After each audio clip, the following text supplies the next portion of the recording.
Thank you all for coming. Hello to everyone who's in the room, also watching online and watching the recording. Before we begin, I would like to acknowledge that we are on the land of the Gadigal people of the Eora Nation, land that was never ceded.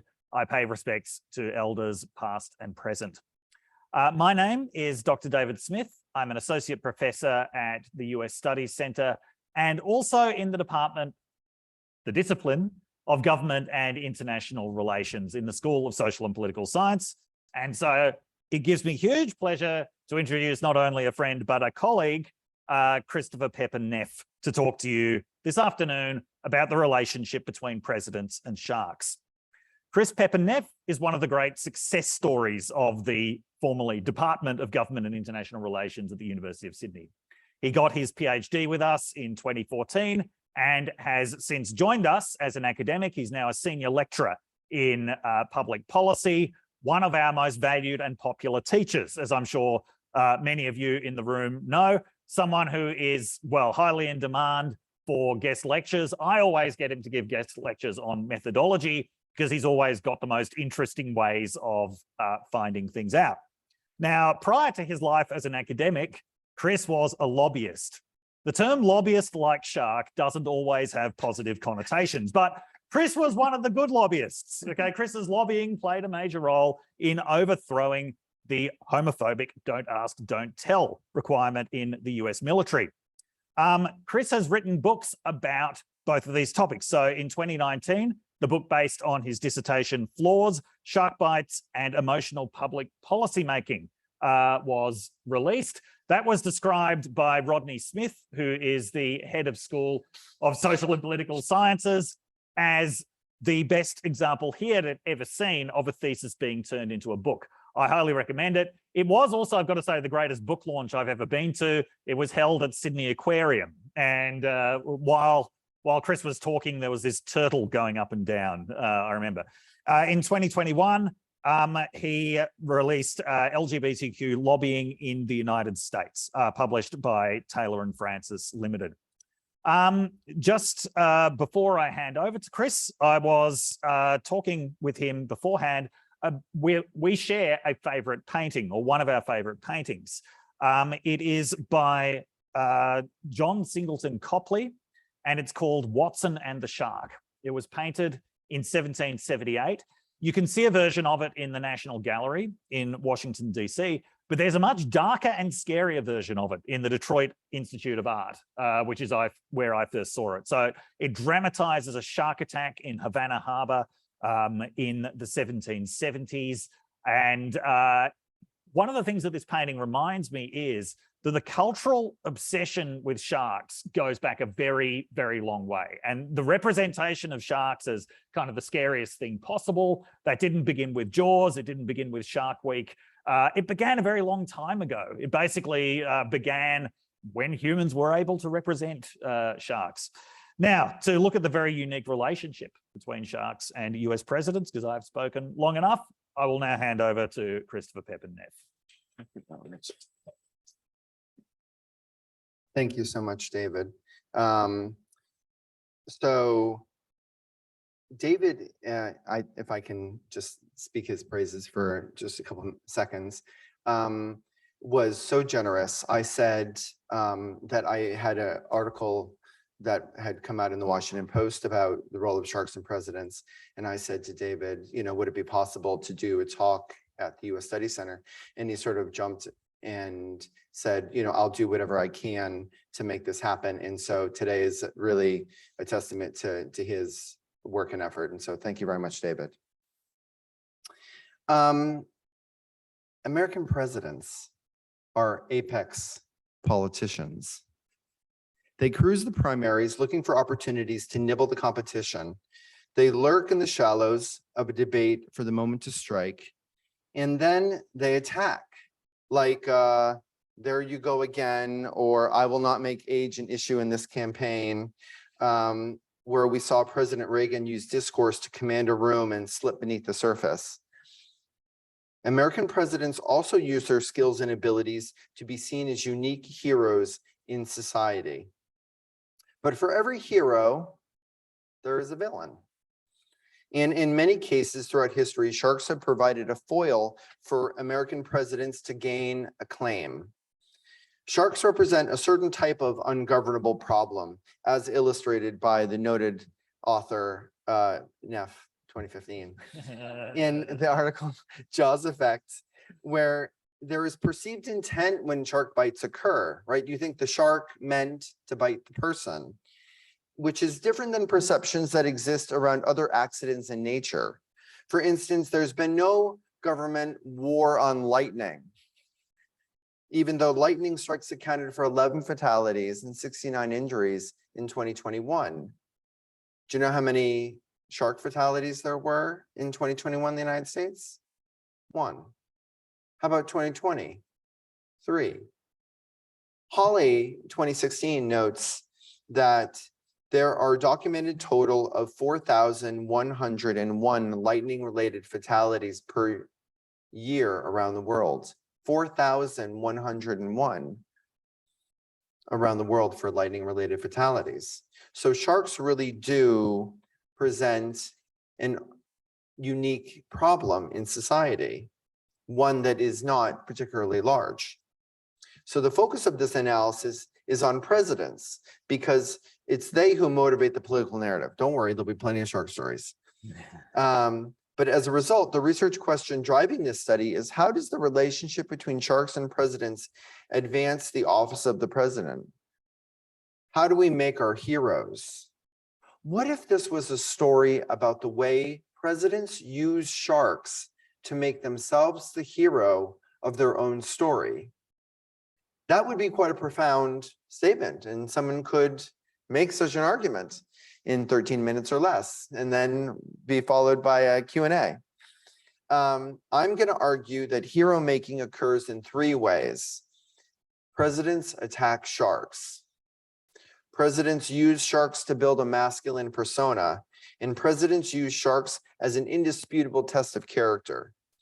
Cohen, Langdon, and Riches 2017 note that heroes are valued across cultures and throughout history. They define hero as a person who knowingly and voluntarily acts for good for one or more people at significant risk to self.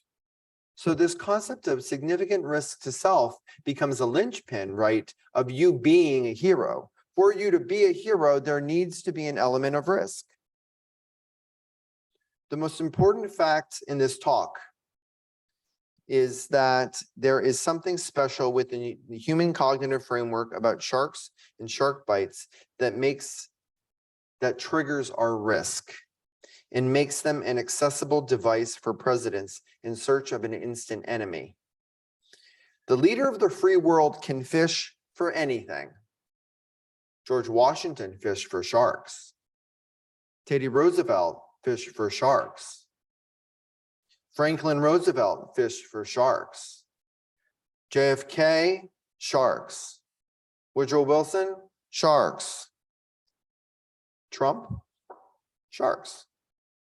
Sharks are central casting as the evil villains of the story. Oh, this is really sorry. Sharks are an advantageous problem politically. The issue here is a perception of how disproportionately bad sharks are. It used to be said that a good shark is a dead shark.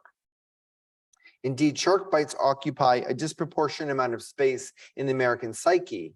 This concept known as probability neglect that Sunstein and others talk about.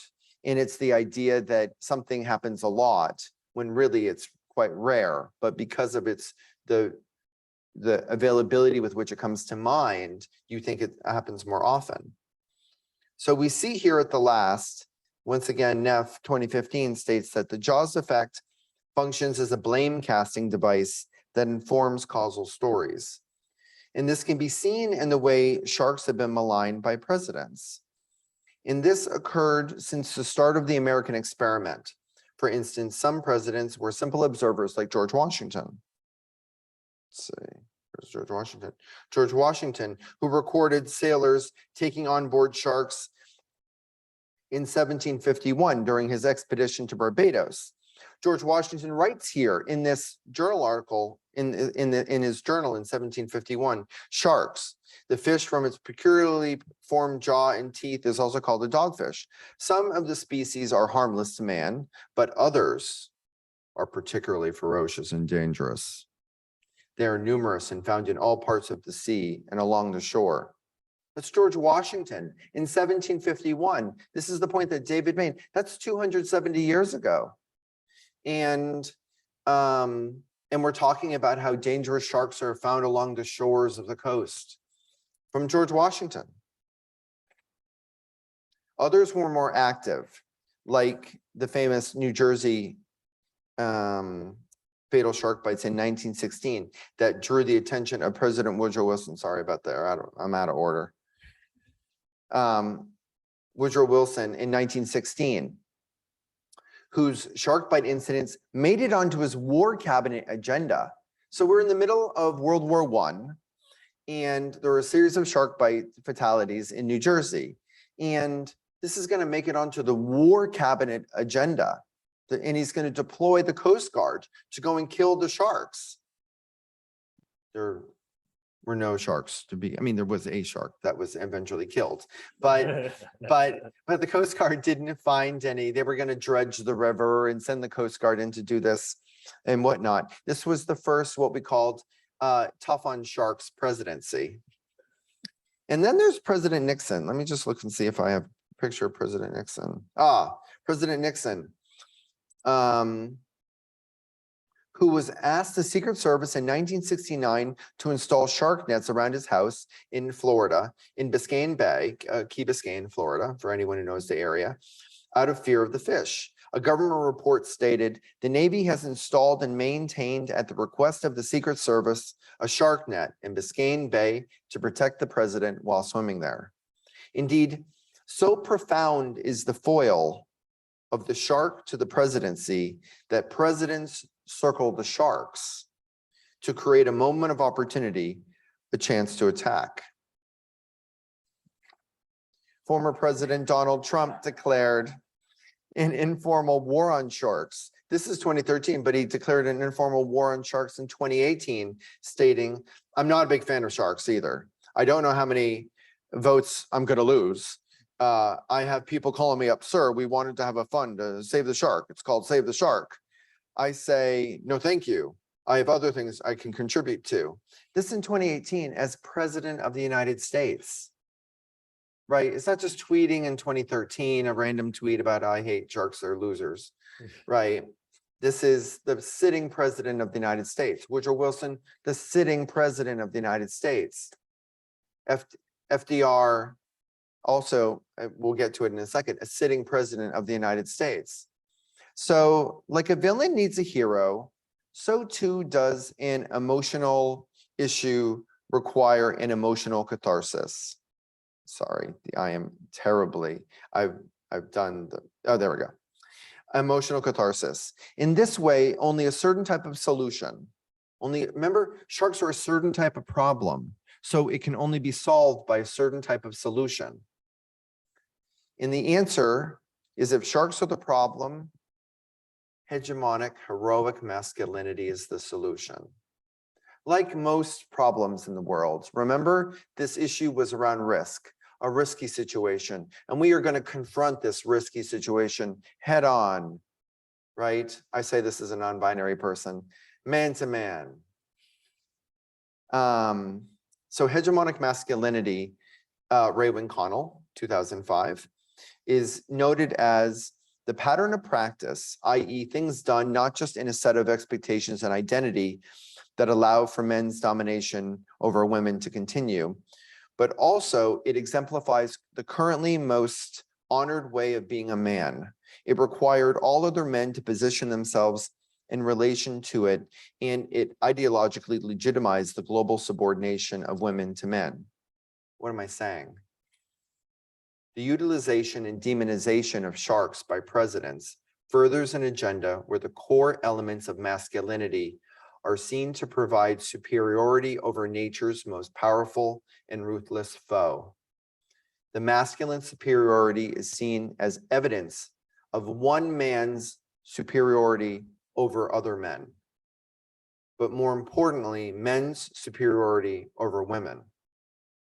Sharks are a device to establish the masculine superiority and exceptionalism of an individual, to create a hero, and to establish the qualifications for being considered the most powerful person in the world. In addition to this, you didn't think we were going to go here, did you?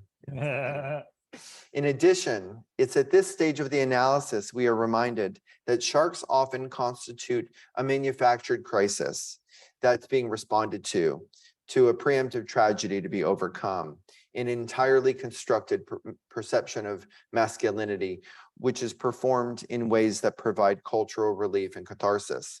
We see evidence of this. One second, I'm going to find. We see evidence of this with President Theodore Roosevelt's Rough Riders, right? There were Rough Riders. What made them rough? That they went through the Spanish-American War, that they went through the swamps, through shark-infested swamps. That's part of what made them rough, was that he faced this risk, that he created a hero dimension to his personality by going through shark-infested waters. Or the story of Franklin Roosevelt fighting a 235, where is it? Fighting a 235-pound shark for 90 minutes, landing him in 1938. This act of masculine aggression was particularly powerful, given that he was living with a disability following his diagnosis of polio in 1921. In addition, John F. Kennedy famously swam through shark-infested waters in 1943 following the downing of PT-109 during World War II. So that's John F. Kennedy, Franklin Delano Roosevelt, Teddy Roosevelt, Donald Trump, right? Which is not the usual sentence. But importantly, the facts behind these narratives are not in question. I just want to be clear that the facts are not in question behind these narratives. I'm not questioning Teddy Roosevelt, Franklin Roosevelt, or John Kennedy as heroes. The research question is, what is it about these interactions with sharks that provides the cultural purchase and political capital that contributed to their legends, that helped build their hero status?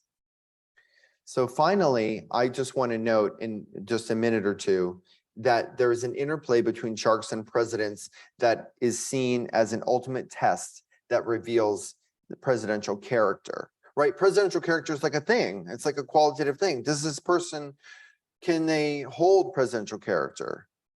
And presidential character includes the ability to make difficult choices, to make tough decisions, to display honesty, theoretically, and to rise above adversity, right? Those would be idealized. And James Barber published a well-known study on presidential character in which he studied personalities to predict presidential performance. Barber believed that presidents can be characterized as positive or negative and active or passive. His findings indicate that positive active presidents were people like FDR, Teddy Roosevelt, and there were other people who were seen as less successful. So in conclusion, there are three features that come to mind within this examination. First, that sharks are just fish. Second, fish cast very few votes. And they might win even fewer elections. But what I've attempted to articulate is a nearly 300-year history between American presidents and sharks, where the president is the attacker. Presidents have manufactured crises related to sharks to show their masculinity and promote their status as heroes.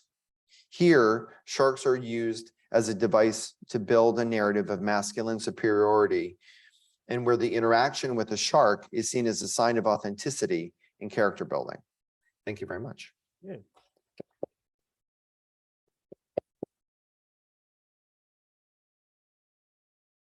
All right. Thanks very much, Chris. Please come and take a seat over here. And now we're going to collectively interrogate you. I have enough questions on my own to last an hour or so, but I would like to just open it up to the floor. What questions do people have? If you don't have any, I will start my barrage of questions. That's my threat.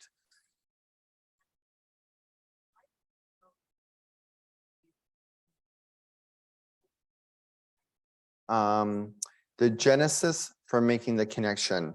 I kept bumping into these stories just in the course of, it's actually in the introduction of the book, Flaws, Shark Bites and Emotion and Public Policymaking. And at the very beginning of the book, and this is for someone in the audience, maybe the person who asked the first question gets the book. Is that maybe the rule? But yeah, I pre-signed. But the point is that it pops up in history and no one has ever looked at this. This is the first talk of its kind anywhere in the world. And it like I have 10 stories. There's only, how many presidents are there? 46. 46 presidents, and 10 of them have shark stories. That's 25%. I mean, that's a lot of shark stories for presidents. I don't know how many have bald eagle stories, but that's a lot of shark stories. Good question.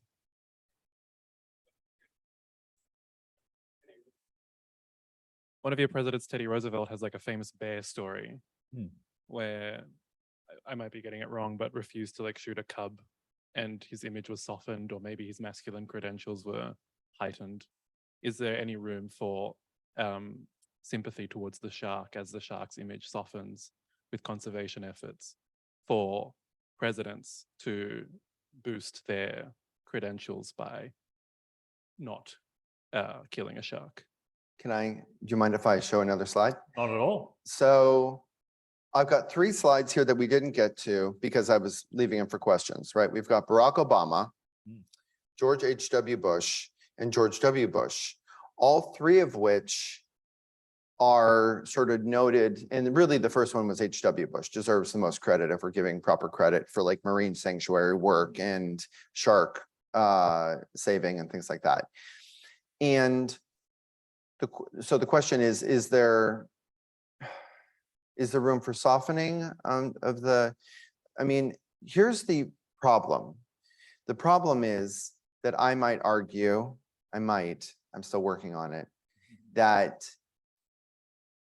the hero image has made it even better, right?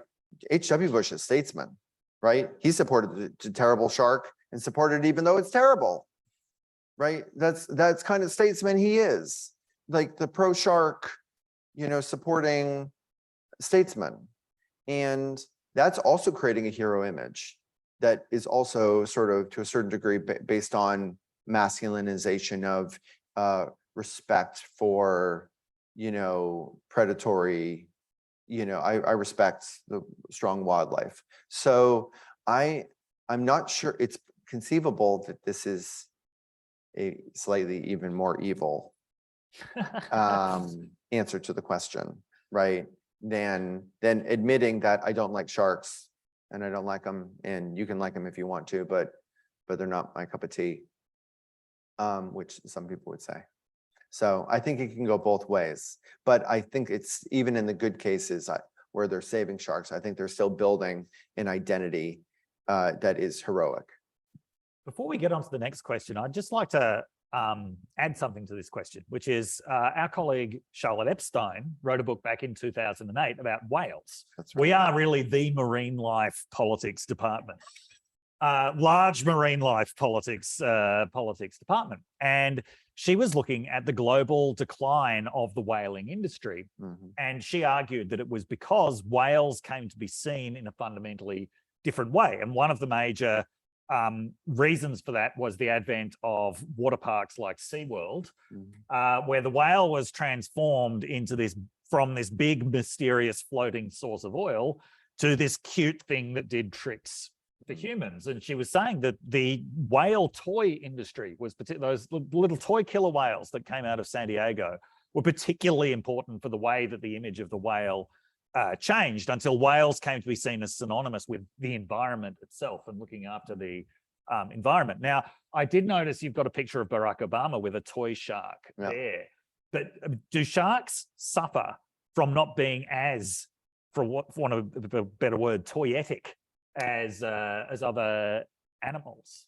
In conservation psychology, it's called charismatic megafauna. So that the large, stuffy, fluffy animals that you want to hug, right? You want to buy the, yes, sharks suffer from their, in my book, I also talk about there's an eye flicker test that you can perform with babies and primates. And it came out identical, that sharks were just scarier. That the dead eyes and the glossy skin and the gums porous, always get me. yeah, exactly. And the teeth and the whole thing. I mean, it's not as warm and fuzzy as other animals are. Yes. I think there was another question over here. I was just wondering, how would you apply this to the Australian context, where sharks are such a sort of stereotypical part of the international image of the country?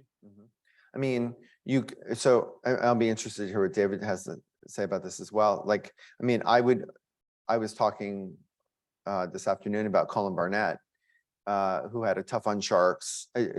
He was the Western Australia premier for like a decade, and he also represented Cottesloe.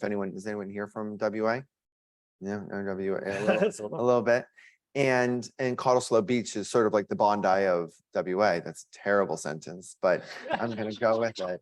But for our audience, and it's again a charismatic beach, and Colin Barnett represented that constituency that was local to it and was virulently anti-shark, and then became premier of the state of Western Australia, and took that to a statewide agenda. And so, and used to get the hooks and go kill the shark and hunt the shark, and we're going to dominate nature, and very, very on point with sort of a heroic, hegemonic, masculine picture. And can I tell one, super fast story? Yes. Does everyone know why Australia has one of the reasons why? So there are two stories I would share about Australia's relationship with sharks. The first is in Aboriginal carvings in Manly. There are carvings of sharks and large fish, but it's believed that we're dealing with sharks. And the point that's being conveyed by the carving is that there is danger coming to the coast. And the shark was representative of colonists and settlers. And that was part of the way that they were communicating the degree of threat. So that dates back to the First Fleet. Then the second I would note is that on the First Fleet, do you know where this idea that Australia was a crazy country and was surrounded by all of the crazy animals like sharks and snakes and spiders and things? Do you know where that came from originally? From the penalists. It was Sturma, 1985, wrote a book on how when the First Fleet were coming over and the convicts and other people were coming over, they were, in order to get them to try to not escape from Sydney or from wherever they were, Botany, and from wherever they were told these stories about Australia as a land of the most dangerous sharks, man-eating sharks that will come up and get you. And so that was one of the reasons why they why they made swimming illegal in at the turn of the 19th century, was because there was a belief that the ocean was filled with sharks. So anyway, so that was a lot of information. But anyway, that's my take on Australia. Yeah, look, when I was at the University of Michigan, Americans would constantly come up to me and say, I really want to visit Australia, but there are so many things there that can kill you. I'd be like, Detroit had 600 homicides last year. I mean, yeah, it is the social construction of Australia as a fundamentally dangerous place because of all of its wildlife. Yeah, we take that as a natural fact. Rather than, you know, the overwhelming majority of people who die in snake bites in the world die in the Indian subcontinent. You know, it's been something like 50 years since anyone died of a spider bite in you know, in Australia. Yes, occasionally someone gets killed by a cassowary, but seriously, if you're stupid enough to go up to one of those things in the first place and try to interact with it, you know, maybe that's just evolution taking its course. Are there any other questions? Because I've got a few kind of questions and observations I would like to. So okay, I'm gonna ask you a few things here. The first thing here, okay, from an international relations point of view, and this comes back to this point about Australia, is one of the PR problems that sharks have that they are creatures of no nation, right? So, you know, humans are land-based animals. Every animal in the world is associated with some kind of country. And including a lot of the really dangerous ones, they take on this totemic significance because they are associated with, you know, with a country. You know, even the rattlesnake, right? The goddamn rattlesnake becomes this symbol of American independence and orneriness during the American Revolution. You're far more likely to, you know, have a negative encounter with a rattlesnake than with a shark. And is part of the problem here that sharks are creatures of no nation? These predators that come out of this primeval space called the sea that isn't really controlled by anybody. So they're really out of human political space. That's a really interesting observation. It's a really good question, and I have a reasonable answer. Okay. Again, conservation psychology, endemic value, the level of pride you have in the Tasmanian devil, even though it's a really sort of hideous looking little creature, right? It's still Tasmanian. It's our Tasmanian devil, right? And they make cartoons out of it, and it gets like fun little things. So I did a survey in South Africa before and after a shark bite, and which is very difficult to do, by the way. Figuring out when a shark is going to bite someone is very hard. And what I did is I surveyed the people in Cape Town, and I said, who are along a beach community, and I said, how much pride do you have in the local shark population? So these are your sharks. So this is a test of endemic value. This is David's question, right? Do sharks suffer from an issue because people don't, because sharks are also, I'm going to use one other word. Are you ready? Pelagic. So they go, great white sharks are pelagic. They go all over the world. Then sharks might swim to Hawaii and back, right? When you have pelagic species, it's very difficult to attain endemic value with them. But you do also, I'm going to give you one other word, ready? An aggregation point. So there are certain areas where sharks, Neptune Islands in South Australia, for anyone here who's from South Australia. Anyone here from South Australia? Look, I partly grew up in South Did you? Australia, Okay. And I think there was this perverse pride in like 85% of shark bites happen in South Australia. Yeah. But that's because we had so little else to cling to. Maccabi Diva. Yeah. And also there was this huge pride in, we are the driest state on the driest continent, and our water looks and tastes like mud. So I did the survey, how much pride do you have in the local shark population before a shark bite? And then I did it after a shark bite, immediately after, like I flew back to South Africa. What do you think happened? To go up or to go down? Matt says it went up. It stayed the same. So the influence of the shark bite did not decrease the local endemic pride people had about the local shark population. What did affect it was that there was a seal that was involved as well in this particular incident, and seals took a nosedive because they were seen to be luring the sharks in. People didn't blame the shark; they blamed the seal. But generally speaking, it is harder when you don't have a political affiliation, like when you're not tied to, although people often say to me, you know, sharks all vote green. Like, because I'll say I do the politics of shark attacks and they say, how do they vote? And I said, they vote green. Anyway, sorry. Okay, now sticking on an international relations point, and this sort of comes back to the messages that the presidents were trying to transmit. I mean, how much does this relate to a very kind of bleak view of international relationships, that the world is basically full of predators and prey, right? And essentially you want to be a predator. I mean, predatoriness is really valued in American political culture to the extent that weapons that kill people are openly referred to as predator drones. Like our predator drones are doing a great job.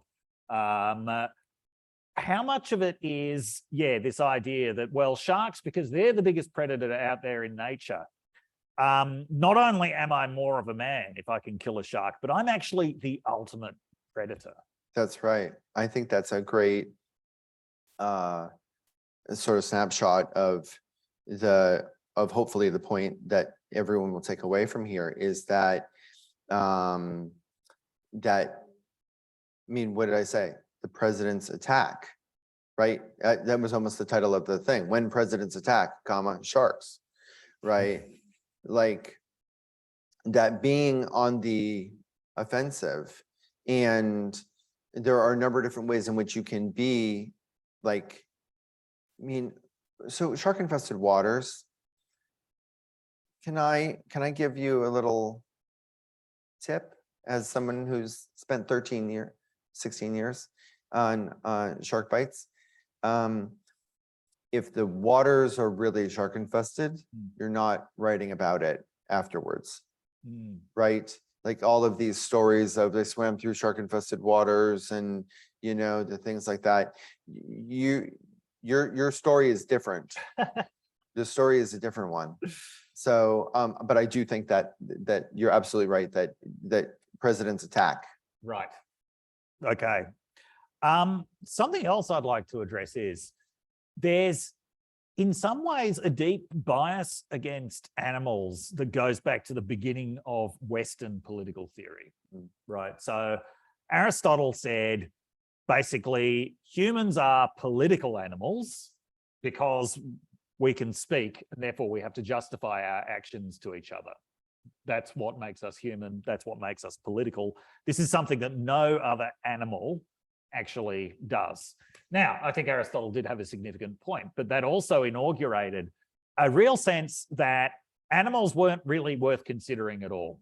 And in fact, a lot of philosophers went a lot further than Aristotle had gone, and they basically said animals don't really think. Animals just respond to to stimuli.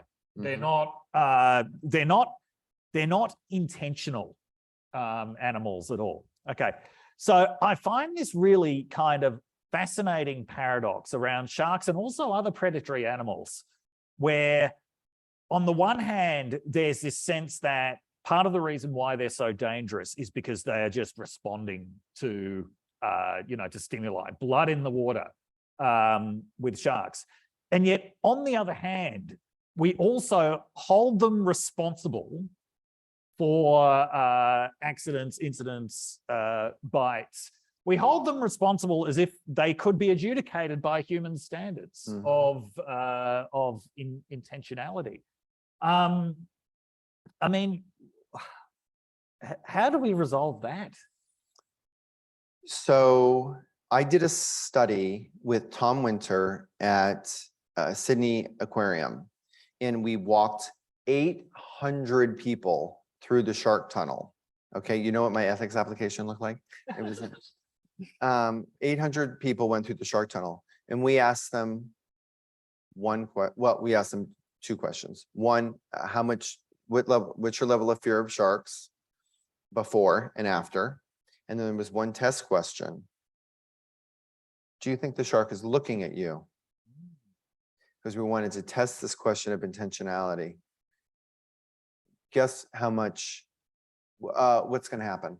I think the shark sees me. Do you think the shark's looking at you?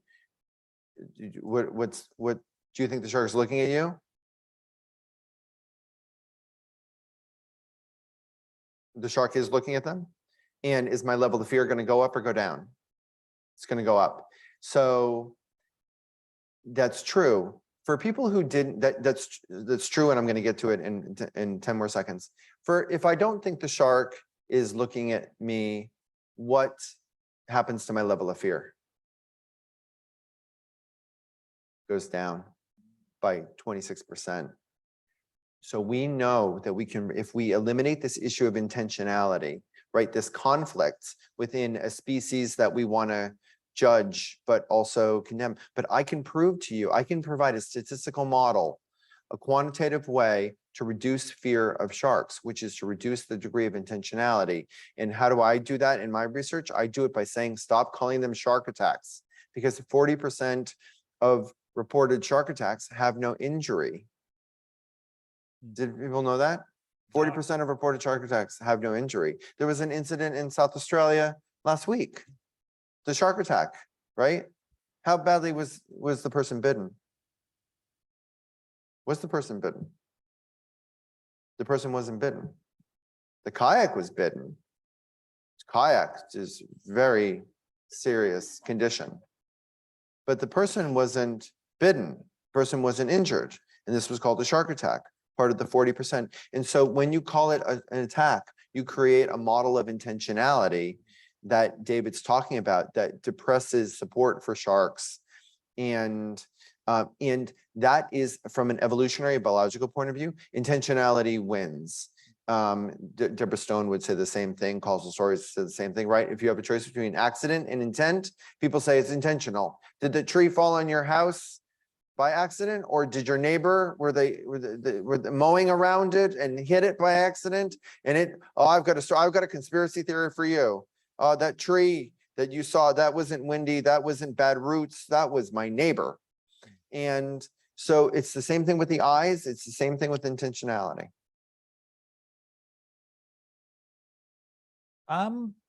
Let's talk about the media. Right. So yesterday there was, it seemed like Christmas for the media yesterday when there was a very minor lion escape. Okay, so this was the first thing I saw when I woke up. Yeah, apparently at around 6:30 in the morning, 5 lions, 4 of them cubs, somehow got out of their enclosure. Now they were still enclosed. They were behind a 6-meter fence that keeps them apart from the rest of the zoo. They were apparently just kind of standing around. Like I can imagine my cats doing this. These lions, if anything, are lazier than my cats. Like I've seen these lions many times. I've never seen one of them standing up before. So this must be an early morning thing. And apparently they just sort of drifted back into their enclosure. One cub had to be tranquilized or something. But the media coverage of this, finding the families who had been on the roar and snore adventure and getting them to describe their panic as they were woken up and herded into an enclosure. And, they did manage to get some father saying, oh yeah, I feared for my life, if we, what could happen if we encounter a lion. Of course, these are the best fed lions in the world. I don't think they're going to, eat you. I walked into a bottle shop last night at about 6 o'clock. The discourse is still going on. And in fact, someone was saying on a talkback radio show, we've got to remember, this is a suburban zoo. This is really close to Mossman. Families could have been in danger.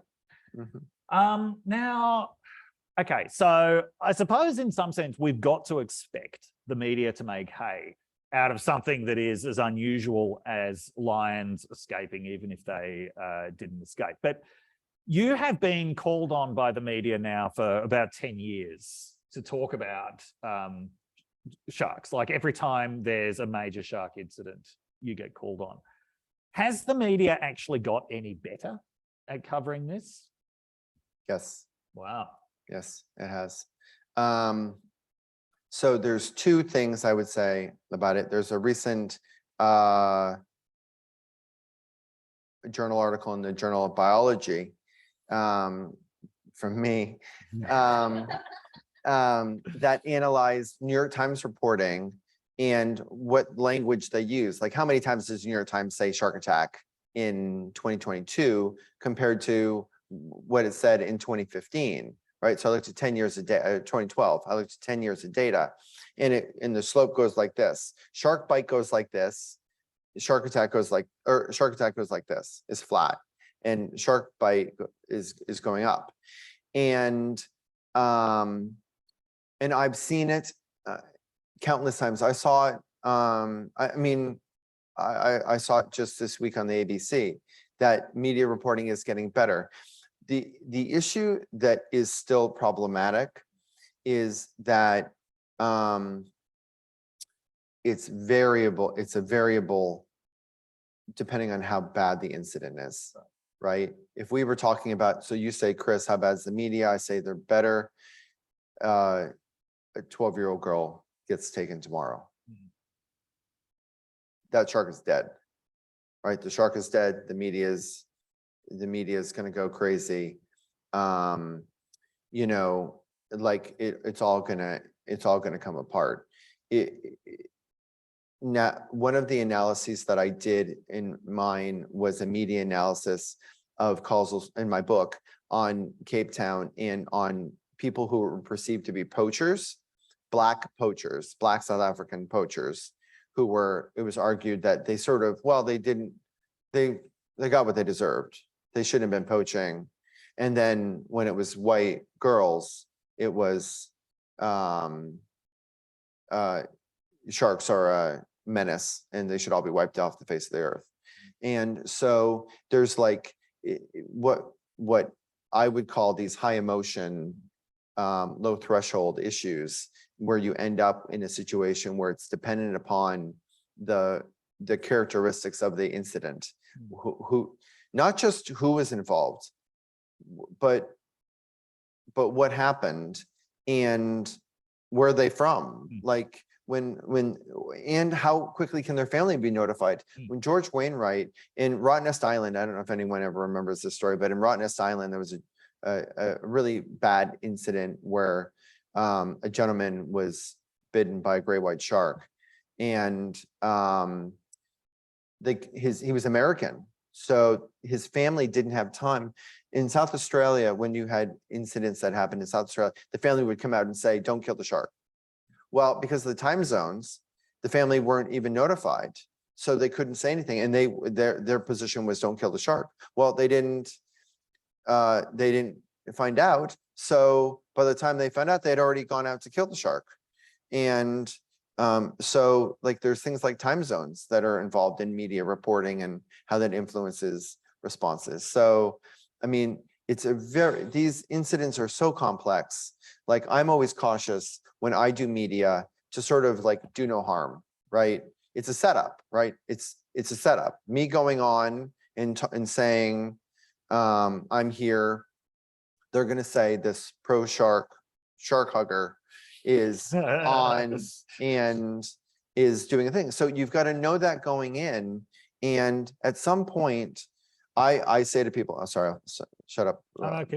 But you know, lying to the public about shark behavior or about political behavior makes people less safe, right? If you want to make people less safe at the beach, lie to them about what the dangers are and what will make you safe and what will not make you safe, and then send them out into the wild, right? The beach is the wild, the ocean is the wild. And the government fills these convenient stories and then sends people out. Please. On 1 second. We'll just get the microphone over. Yeah. Thanks. Chris, In looking at the relationship between the shark and the American president and how they use that then to portray heroism and dominance, have you drawn any comparison with other heads of state? Is there something culturally different with the states that means that they do draw on that? I mean, not just with sharks, like are there other comparisons internationally when you're looking at this issue where Comparison. heads Sorry. of states are trying to portray that image through nature, not necessarily the shark? I'm sure there are. I'm not aware of any, though. I'm still in early days in this particular analysis, but And it's fascinating, and that's But I mean, that's why I threw in the quote from Cohen et al. About like the definition of a hero, right? Because what are like and it was the risk, right? So you need to create a condition of risk.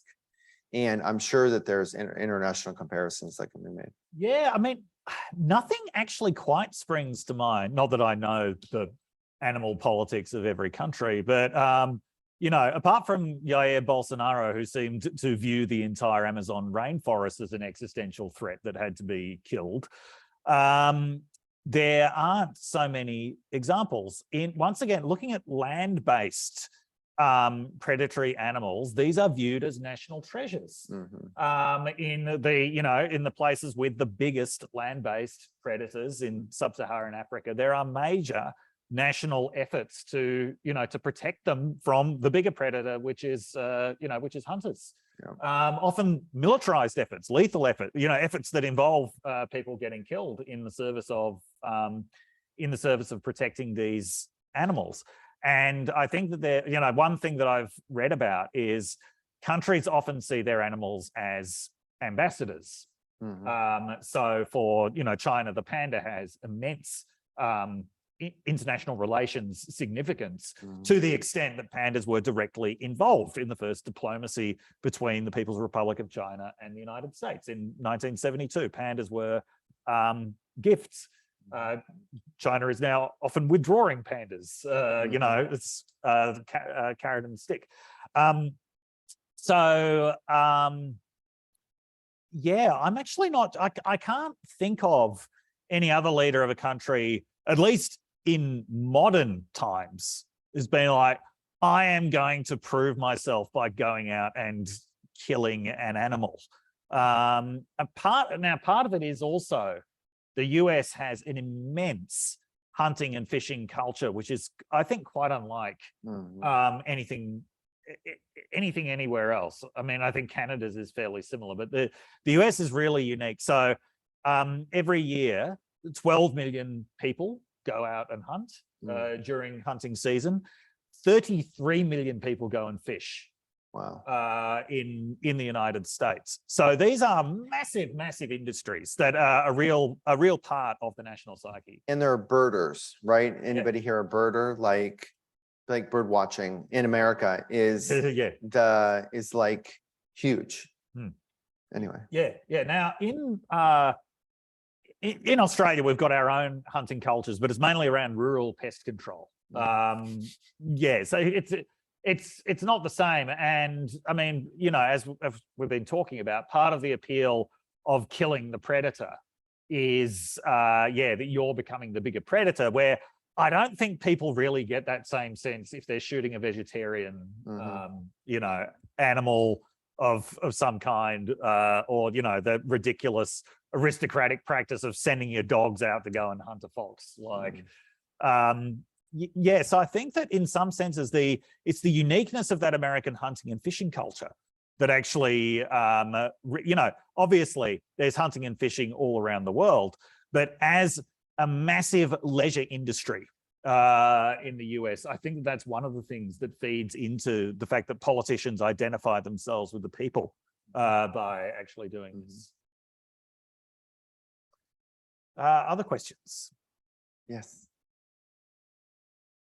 I was wondering, kind of related to your book title, Flaws, related to Jaws, what's the role of pop culture and like building on that fear with like sharks and like seeing them as playing on human fear and like the predator sense with that? I don't watch horror movies, but even with them as is. So Jaws there are two responses. One is Jaws inspired millions of people to do shark research and to become, sort of shark biologists. And the other is that it changed federal law in 1986 to change sharks to be what's considered waste fish, which changed their status at fisheries along the east coast of the United States and the Atlantic, and led to sort of wiping out shark populations. So that's a direct relationship with Jaws, which is sort of similar to, I don't know if anyone else has ever seen like the China Syndrome or War Games, or like Jaws is in, these are other movies that influence public policy, whether it was around computer crime or nuclear meltdown. So, but movies are, the most important communicative tool that you often, people can't, they're not going to meet a shark. They're never going to see a shark. They're going to see it on TV, or they're going to see it in a movie. And that's the relationship with the shark. And so it has a powerful, influence that, in mediating that is really, really difficult. I worked on in 10 seconds or less, I worked on a documentary here in Sydney Harbor called Shark Harbor for the ABC. And then when it got shipped to the United States, they changed the title to Killer Shark Invasion. So there you go. And it was about tagging bull sharks in Sydney Harbor, right? Which we're all sort of across, but in America, it's called Killer Shark Invasion. Yeah. Pop culture.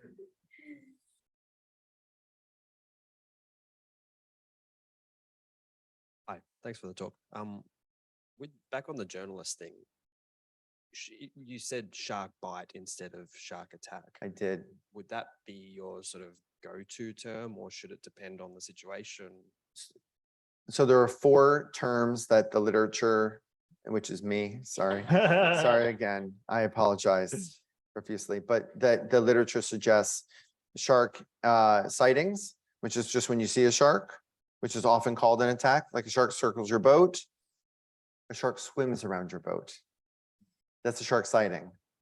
A shark bumps your kayak or takes a bite out of your kayak. But again, not you. Didn't know you were in the kayak. Sharks don't know you're in there.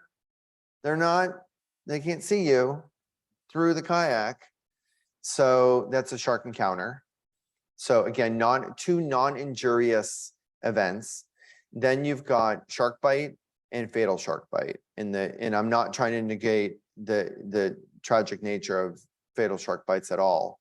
I'm trying to do the opposite. I'm trying to create a level of proportionality relative to what we're dealing with. So a shark attack on this kayak, right, in South Australia last week is different than someone who lost a leg. I mean, they're calling it, and the media are calling it the same thing. And I think that does a disservice to people who've been really gravely injured.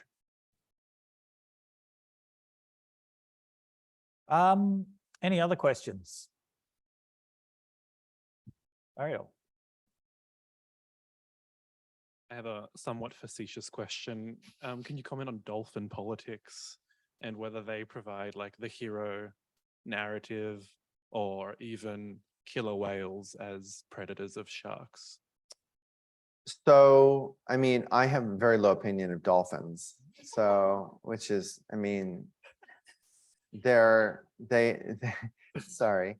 Overrated. Overrated. But the issue with orcas and as predating on great white sharks is really quite fascinating. And in the literature, does everyone know this, that they swim around a pod of orca will follow great white sharks as low as 1,000 meters and or 1,000 feet, and they found a tracker. So they had a tracker that they put on a shark, and the shark was eaten by an orca, by a killer whale, and then the orca pooped it out and it floated, and they were able to trace it and track it and see the orca fighting with the shark on the little camera.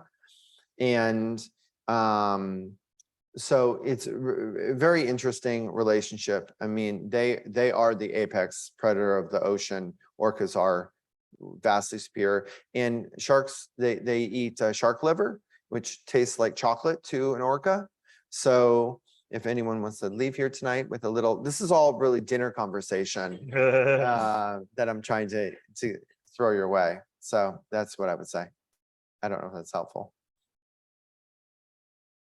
I just before we finish up, I'd like to mention what I think is the greatest shark moment in pop culture history, which was on February 1st, 2015, the Super Bowl halftime show. Yes, yeah. You know what I'm talking about, featuring Katy Perry, surrounded by dancing sharks, left shark. Lefty shark. Yes, yeah. Possibly did more to humanize sharks, Yes. I think, than any other, pop culture version of sharks ever. I mean, the song Baby Shark, if anything, probably made more people hate sharks, especially parents who had to listen to it. But yeah, left shark was like, wow, this shark is kind of really incompetent and bad at its job. Does everyone know what we're talking about? Yeah. The shark was going like that. Oh, okay, if you YouTube left shark, it will definitely come up. And it was the most watched Super Bowl halftime show in history. Wow. 118.5 million viewers Wow. in the United States. So hopefully that did something for sharks.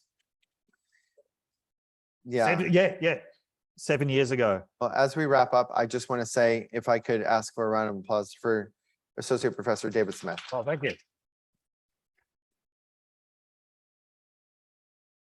And I would like to wrap up for, first of all, thanking everyone.